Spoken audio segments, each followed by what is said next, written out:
Good morning mga loads. Meron lang akong i-share, no. Meron kasi nagtanong sa akin kung magkano daw ang sahod sa YouTube. Hindi ko rin masasabi kung magkano pero sandali. Merong ipapakita sa inyo ito para magkaroon tayo ng idea ba. Meron kasi akong na-upload dito na ito yung sabihin natin siya yung mas maraming views. Yan, ito tayo. Hindi ko masagot yung tanong niya ba kung magkano daw ang sahod sa YouTube kasi magdepende yan sa views, magdepende sa haba ng video. Ayan. Ang pinag-usapan natin ay yung views lang kasi iba kasi yung ang revenue sa views at saka yung sa ads. Sa ads ba iba. Kaya tingnan natin dito. Sandali. Mahina pa yung internet, no.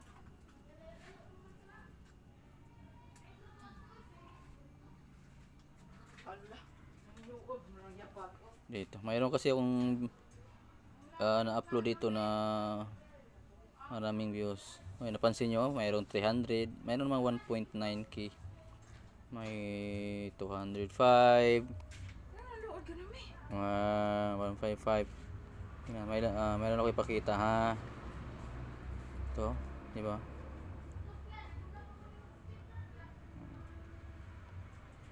Yung kuan, akalang i-share din na pwede nyong i-boost yung na-upload yung video sa YouTube sa page, yan. Pero magbabayad kayo sa page. Yan, isa yan sa mga ginawa na sa mga yung mga vlogger ba. Doon nila i-promote yung page nila yung YouTube channel nila sa page, sa Facebook page.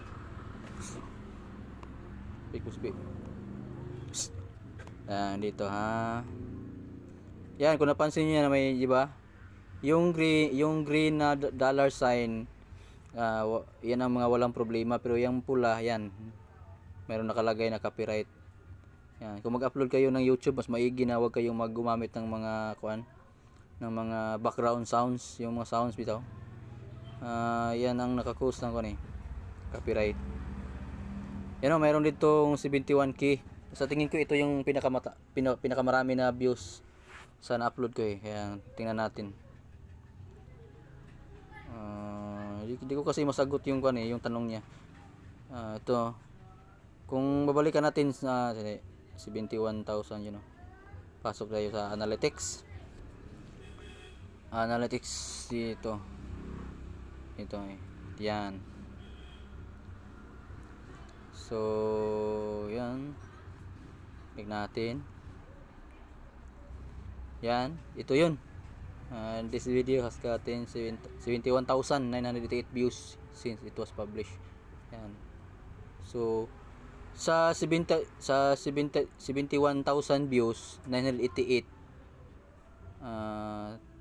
Tingnan natin kung magkano yung revenue niya. Yan. Yung revenue, yung pinag-usapan natin, yung revenue. Kasi yung sahod kasi, bawat, kung meron kasing requirement si YouTube, mamaya ipapakita ko Bali, ang pinag-usapan lang natin, revenue, hindi sahod. Kasi yung sahod kasi, hindi ko ma-justify ba kung magkano. Yan. 71,000 yan, 988 views.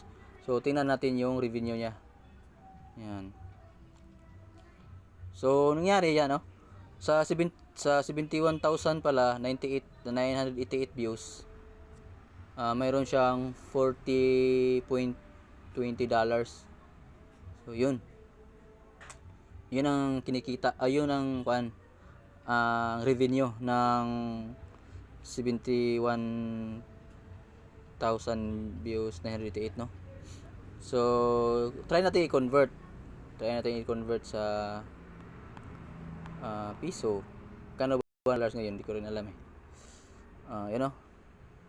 40 time, pagpalagay lang natin 50, you know, 2,000. So sa 71,000 na views, mayroon siyang 2,000, no? So paano na kaya kung umabot ng 1 million views, no? Kaya pala yung mga vlogger na sikat, no, malaki siguro sahod nila. Yun. Kasi meron kasi pasok tayo sa Google, ha. Bawat buwan kasi magkuan si YouTube, eh. Tingnan ko ito. Yan. Monthly kasi ang payment ni YouTube, eh. Monthly. Yan. Yan, oh. Ito, tingnan ko lang. Yan, oh. Mayroon kasi nakalagay dito na paid monthly if the total is at least $100. Yan. Pagkatapos halimbawa umabot na ng 1 month, tapos yung kuan mo, yung dollars mo umabot na ng 100, ay ayun, sasahurin ka na YouTube. Yan. Kung mag-upload ka ng 2 sa isang linggo, tapos so halimbawa nag-upload ka ng 2 sa isang linggo, so sa 4 na linggo ay 8. At yung 8 na yun ay bawat isa ay umabot ng 1 million views. Yun, napakalaking sahod yun. Kaya yung mga sikat na vlogger, malaki yung sahod nila. Ayan. Iba kasi yung sa views at saka sa ads. Ipakita ko yung sa ads ko. Yung ads ko kasi mayroong problema yata. Kaya wala akong revenue. Yan, o. Ipakita ko lang, ha. Yung ads ko. Ito yung payment na, yun. Kita nyo ba? 0 yan, eh. Tatrabuhuin ko to kung ano problema nito, kaya pero yung videos ko sa YouTube may ads na, kaso lang wala pang revenue. Iwan ko anong nangyayari, i-search ko to sa YouTube. So yun lang ang ma-share ko. Kung pagdating sa sahod, magkano sahod, yung sahod kasi magdepende kung yung in-upload nyo sa YouTube ay marami yung views niya. Yung views niya ay umabot ng ilang libo, yung iba nga million views, no. Yun, malaki yung sahod nyo. Yan, magdepende kasi sa views, magdepende sa haba ng video, kung ilang minutes yan. At saka walang yung sa ads naman, malaki din ang sa ads kung walang skip ads, diba? Mayroong mga skip ads. Yan, you know. So sa 71,000 pala views, ang yung kinikita niya ay $40.20, no?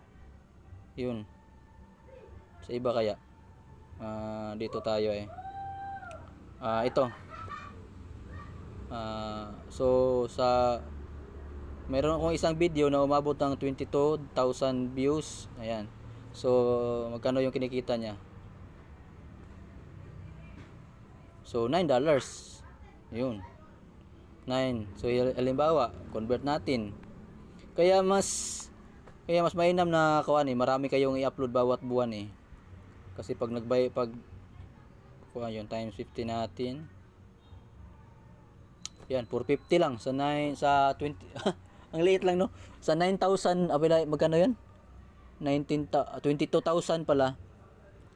Sa 22,000 views, yun ang revenue niya, 450 lang. Ang liit lang, no? Ayun. Ayun. So kapag sikat ka na, umabot na yan na million yung views mo, marami, talagang malaki yung sasahurin. Naka 3,318 subscribers na pala ako, no? Ayun, no? Maraming nagtatanong dito, eh. Yung iba nasagot ko, yung iba hindi. Kasi mayroon kasi kung in-upload dito tungkol sa mga sasakyan, tapos yung mga tanong nila medyo malalim na tanong. Hindi naman ako mekaniko, kaya yun ang iba. So yun, sana may natutunan kayo sa video na to. Bago ako magpaalam, huwag kalimutang mag-subscribe. Bye bye.